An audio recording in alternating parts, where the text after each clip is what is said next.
Hello and welcome to another edition of the Fatu Network News Review today, 3rd October 2018. I am Omar Wali. The police have arrested and charged former Information Minister Amadou Skatel-Jani and he is currently being granted bail. I'll be talking to the police PRO, why now? And I'll also be talking to Ahmed Manjang, a biomedical scientist on the issue in Gunjur, as well as Almame Fandintal, about the claims that some people are appealing for UDP's Congress in December to be cancelled. And we'll also be talking to people in Banjul. Rohilo will be celebrating her 100 days in office tomorrow. What has she achieved? What do Banjulians make of her leadership since she took over as the first female mayor of Banjul a few months ago? Before all that, I will start with the standard. Barrow Youth Movement has no funds to construct mosque. That is the head of the Barrow Youth Movement for National Development has said that contrary to the widespread rumors, it has no fund to construct the 60 mosques alluded to by President Barrow. You may remember President Adama Barrow during his 2018 Meet the People tour said he has secured funds for 60 mosques to be constructed throughout the country. But speaking to the Standard over the weekend in New Yundum, where the movement was launching a construction of a women's horticultural garden project, the president of the movement, Ansu Singate, said they have not secured funding for the construction of the 60 mosques across the country. And teachers end strike after deal with the government. That story was here yesterday. We understand that they struck a deal between the Teachers for Change and the government of the Gambia that they will end the strike and they will resume work today. Disaster management was politicized on the Jame. That is the executive director of National Disaster Management Agency has said that the agency, which was formed to prevent disaster and natural mishaps, was itself not spared by former President Yahya Jammeh, who used the body as a political tool. Speaking at the opening of a three-day workshop called to map out the framework for disaster management coordination in the country, Senator Haba revealed that in 2012, the agency was abruptly transferred under the Office of the President, which resulted in its undesirable performance.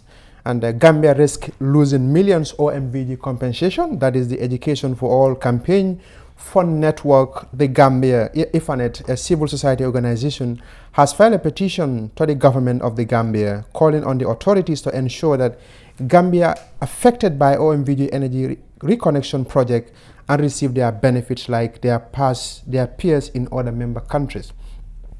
According to Siata Gay, the coordinator of IFANET, the number of projects affected by the population PAPS in the Gambia is to receive a compensation scheme estimated to be 2.7 billion CFA for the loss of annual cross of temporary loss of income for crops from 14.7 million CFA either in cash or in kind, including the support for the income generation activities to improve livelihoods. And Gambia must be above political insults. That is Dudu Kasajata, a veteran Bakau politician, has called for sanity in Gambian politics, which he said described as pushing the country to the brink of possible collapse. Kasa, a former UDP staunch supporter who switched to GDC shortly before the historic 2016 presidential election, told the Standard newspaper that the current trend on insult on social media, often targeting tribes and personalities, is dangerous to the peace stability of the country, and they are only coming from people who are politically novice. That's what Dudu Kasajada said. AU Commission chairman arrived in the Gambia today. According to the Standard newspaper, a press release from the Minister of Foreign Affairs, International Corporations and Gambians abroad. The chairperson of the African Union Commission, His Excellency Musa Fike Muhammad, will arrive in the Gambia today, 3rd October 2018 at 1500 hours GMT. According to the press release, he will meet with the President of the Republic of the Gambia, President Adama Barrow, and will visit the African Commission headquarters as well as meet the press before leaving the country. Skatel-Jani arrested, and we understand that he was arrested yesterday evening while attending a funeral. He was taken to court today. He was charged, but he was granted bail. We will have more on that story as we move on. And on the Point newspaper, they also report in the same story that Skatel Jane, Dr. Amadou Skatel Jane, a former information minister, was arrested yesterday. He was initially granted bail with a sum of 500,000 and was asked to report to Brikama police station today. When he reported, he was taken to court. He was charged and he was later granted bail with a sum of $400,000, and the case will resume in a few weeks' time. Continuation of the cases will continue in Brikama Magistrate Court. On the Foria newspaper as well, Dr. Janeri arrested, charged. They also reported the same story. And the Mohamed Bazi was not a close associate of President Jammeh rather. The Attorney General, the attorney for Mohamed Bazi, Victoria Andrews, yesterday while addressing the Jammeh Commission, said that his client was not a close associate of former President Yahya Jammeh as alleged by the Commission. According to her, the Commission is empowered by Section 200 and 201 of the 1999-70 Constitution to probe into the financial dealings of former President on public enterprise such as NAWEC, Social Security and Housing Finance Corporation, GAM Petroleum, AMRC, and others. On the Voice newspaper, they also reporting that the ECOWAS chairperson will arrive in the country, and teachers broke deal with the government. They also reporting that, and police confirmed the arrest of Amadou Skatel Jane, and as well as the Brikama Council hails government for non-interference in Islam. That is a renowned Islamic scholar, Bakausu Fofana, has hailed the Gambia government what he has called for their position for non-interference in religious matters in the country, unlike Jammeh's regime, when Islamic scholars were traumatized in all forms. That's what Bakausu Fofana said.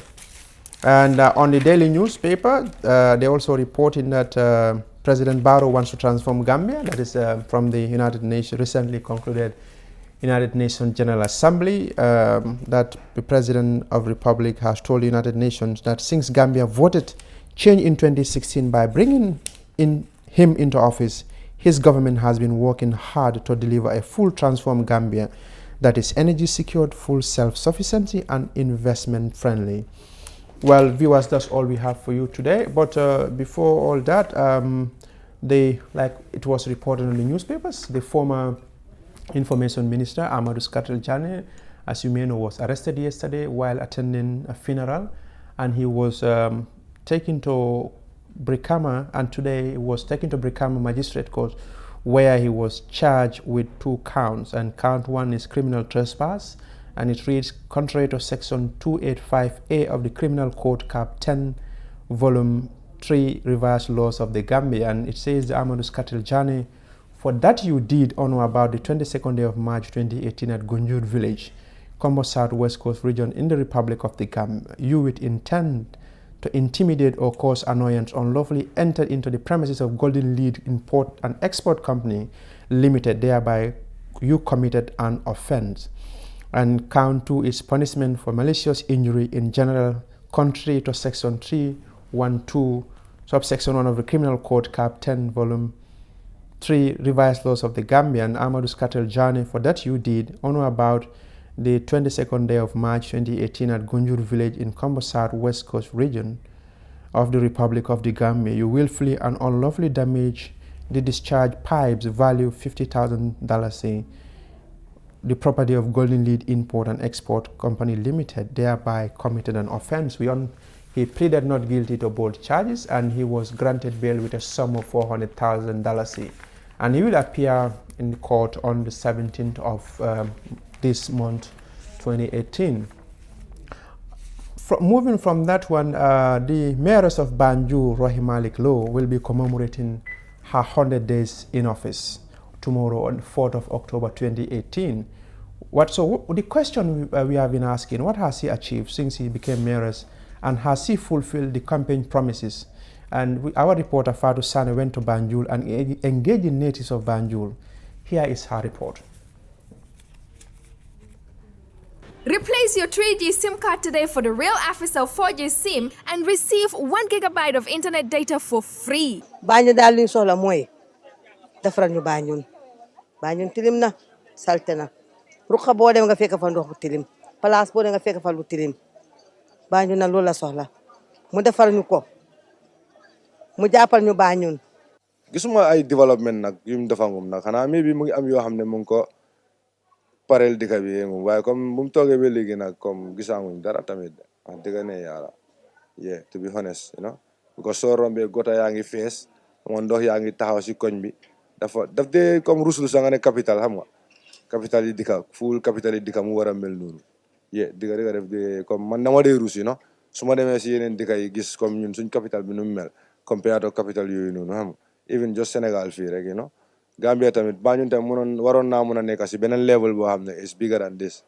Banjul man ñëw naa fi ata ngi nii sama kër dafa buuse lii noonu lañ ko waxee foos bi dafa fees del dafa buuse du mairie du dara maire bi dafa war a def gis nga marché bi nu mu saltee xoolal lii rafetul maire bi dafa war a def ànd ak ouvrier yi parce que ouvrier yi duñ dee liggéey bi nga xamante moo war buñ gisul ku nekk seen ginnaaw ñu ànd ak ñoom jàpp seen loxo ñu dugg si marché bi dugg si kër yi dugg si koñ yëpp ruqaati bi Banjul foo dugg rek dafa fees dell ak ay ndox ak ay salte ak lu kenn xamul mais maire bi bu fekkee dafa toog bëgg liggéey dafa war a dugg ànd ak liggéeykat yi dugg si biir dëkk bi xool wala mu ut ñu taxaw ñu ko taxaw ñu dëggu ñu wóor ñu bëgg seen dëkk parce que liggéey mënul dem te bëggul sa dëkk. li ma doon ñaan rek mooy ne nguur gi nañ pexe toppatoo ñu Banjul ba ñu delluwaat comme lu meloon au lu passé loolu comme ne soo gisee yoon yi nga gis dustbin yi nga gis ndox kama yi in Banjul truly speaking dëgg métti na waaw nañ ñaan yàlla góorlu ñu dimbale ñu Banjul nekk Banjul. Banjul li mel ni rus na ñun sax ñu juddoo Banjul yaroo fi màggee fi dañoo rus a wax sax ne Banjul lañ dëkk ngir Banjul ni mel roxiloo jigéen la mu ngi soog a toog. naxari nañu trop suñu bitig yi ndox yi dafa dee génne ndox ndox yi su doon dem day génnee tiles yi yëpp a day génne ndox. so day am pour génne pis yëpp si biti fomba foofu noonu ay pane ndox lañ dee génne bi ko lan la goto yi dañoo benn fees amul benn yoon bu moo génne. Is pleased to launch Dalaba Housing Estate. Dalaba Housing Estate is our newest estate located on the Sukuta Jabang Road. You can buy a finished 2 or 3 bedroom house or service plots accompanied with a free fence and gate. At Dalaba Housing Estate, you get to enjoy bituminized roads, gated and fenced properties, solar street lights, water reticulation, public amenities, 1,500 fruit trees aligned in streets and many more. Make a 40% down payment today and spread the balance conveniently for 10 years with GT Bank, EcoBank and Trust Bank. Well, that was a story from Banjulians. What do they make of Rohilo's 100 days in office? And on the line now, I have the police spokesperson, Lamin Jai, from the police headquarters. He joined me on the phone now. Hello, Mr. Jai. Hello. How are you, Omar? I'm doing well. Thank you for your time. Thank you for having us. Yesterday, Dr. Amadou Skatel Jani was arrested at a funeral, and today was taken to court. He was charged with 2 counts. So the question many people were asking, these crimes were allegedly committed in March. Why was he arrested yesterday and taken to court and charged? Okay, like you said, some time ago you understand the story fully. Some time ago, Dr. Skatel Jani was involved with some other people in vandalizing properties belonging to the Golding Lead Fishing Company in Gunjur. And it so happened that when the arrest was effected at the time, these people were being charged and a date was given so that they were going to appear before the court. And what happened was, before the day the case was mentioned to court, Dr. Skatel Jani traveled out of the country, and so he was unable to be put before the court like together with the other people. So what happened is, when he returned, it came to the notice of the police that he is in town. That's why yesterday he was arrested yesterday and charged equally like the others. And he is also today put before the court, and he's already secured a court bail. And then the next adjournment date, which is going to happen on the 17th of this month, he will appear with the others to continue with the trial. So you mean he will continue with the other 5 people who were initially arrested and charged? Exactly. He will continue with the other 5 people to continue with the same trial. So that is the reason for his arrest yesterday. Thank you so much, Mr. Piaro, for your time. Thank you so much, Omar. Thank you. That is the police spokesperson, the Lamin Jai, shed light on the arrest of Dr. Amadou Skatel Jani as to why now, when the people who allegedly were, and the people who were involved, others were arrested some time ago, and he was arrested yesterday. So on the line now, I think I have Ahmed Manjang. Hello, Ahmed. Hello, how are you, Omar? Fine. Ahmed, thank you so much for your time. Ahmed Manjang is a biomedic scientist currently working as a senior medical research at King Fahad Medical City in Saudi Arabia. Mr. Manjang, you heard about the arrest of Amadou Skatel Jane. We all know it's as a result of the Golden Lead. Can you tell us the background of this, the whole thing, the Golden Lead saga? Yeah. Golden Lead arrived in Gunjur in 2015. This was in the height of dictatorship. When they came, they just know how things happen in our community. They went to see the local Alikali and the village development committee, and that they have a certain processing company that they want to bring to Gunjur. And in a handwritten promise, they promised that the factory will employ 600 locals. And they would build a fish market for the local community, the women folk. And also they promised to build the road linking the fishing village and the main town, Gunjur. And on that background, the villagers actually give them the place where they are now occupying for free. But it doesn't take long before the community discovered that they made a mistake, because the air was polluted. Nobody couldn't sleep. The entire community was smelling, and this impacted immediately on the hotel industry around those ends, because the visitors start going back, and of course hotels, if they don't have visitors, they start retrenching the locals. So that's where the resentment start building. But this was in the height of Yahya Jammeh. Nobody was actually brave enough to start asking questions. But as soon as changes come, the people of the youths of Gunjur start asking questions about Golden Lead. That's what led us to where we are today. Because of the work of the local environmental organization like Environmental Concern Group and also GPAD, they managed to gather enough evidence that convinced National Environment Agency to drag Golden Lead to court. In fact, 4 charges were leveled against them. One of the charges was about these pipes, because they have 2 pipes discharging their waste, one into the local lagoon, which is called locally as the Bolomfeño, and the other one to the ozone.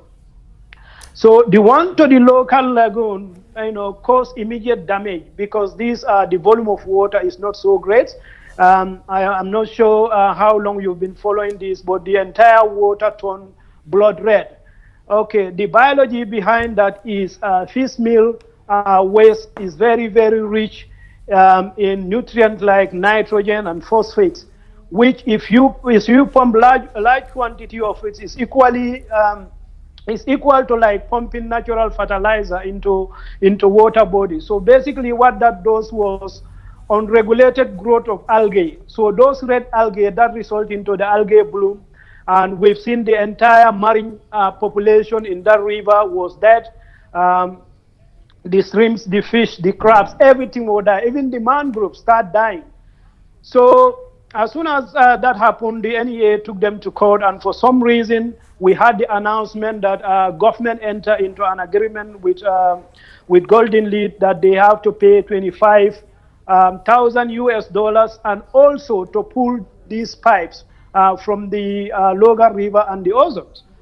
This angered the locals very well, because government never consulted us when they are entering into that agreement with the Golden Lead. As major stakeholder, we feel that we have been disrespected.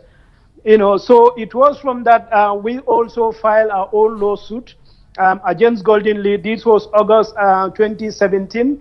The matter is still at the courts. It's so far a lot of setback, but I believe somewhere this month the court will proceed against them, the damage they caused to the local lagoon. But in the first hearing of that court, Golden Lead told the courts that they actually removed all these pipes. So it was after some time, some boys who are monitoring them find out that the pipe actually leading to the ozone was never removed. And they took it to themselves. They went inside and met the management and told them, as far as we know, you informed the courts that these pipes were removed. But on the whole, they are still there. And we want you to remove them. They give them an ultimatum, which they agree that if they don't remove them within a week, they're going to do it themselves. So let me interrupt you. Yeah. Okay. You're talking about removing themselves. Many blame you people for taking law into your own hands, not following the due process, but instead going and uprooting the pipes of the Golden Lead. No, not taking the law into our own hands. If we do that, we would have go and pounce on them earlier, but we actually filed a lawsuit against them.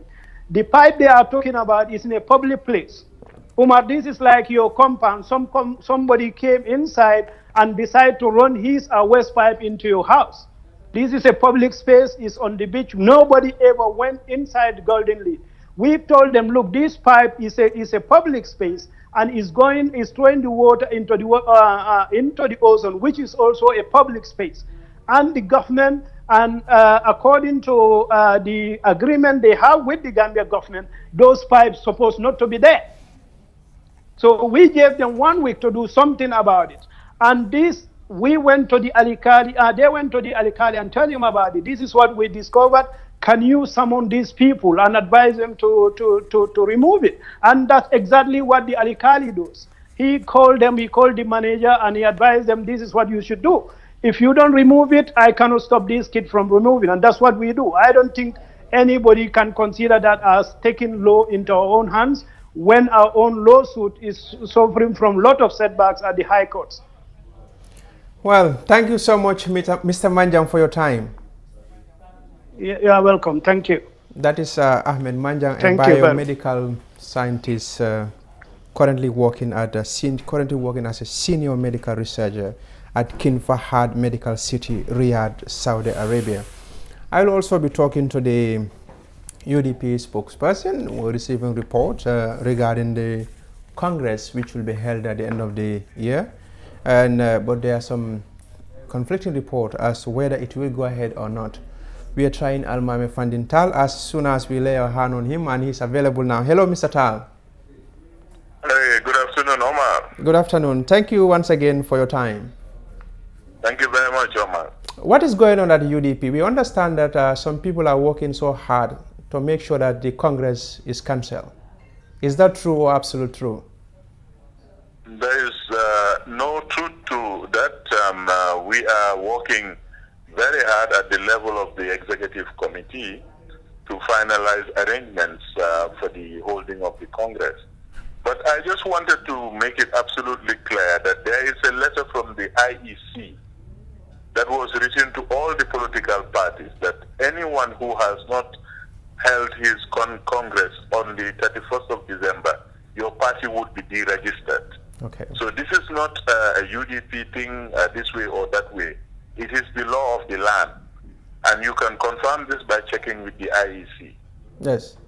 Well, I've spoken to, before coming on air, I spoke to an MP from UDP who did not want to talk about this because I told him was he aware that he was and some other members were contacted to boycott, but he kind of tried to not to respond to my question.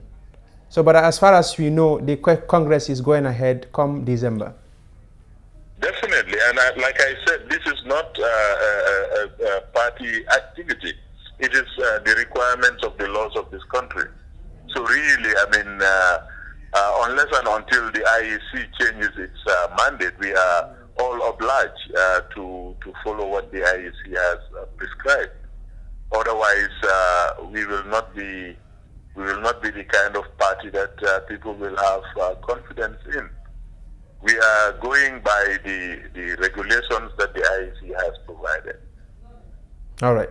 Thank you so much, Mr. Tal, for your time. Thank you. Thank you very much, Omar. That is Almame Fandin Tal, a lawyer and the spokesperson for the United Democratic Party there. Well, viewers, that's all we have for you today. From me, Omar Wali, and my team, we thank you so much for your time. Till tomorrow, inshallah.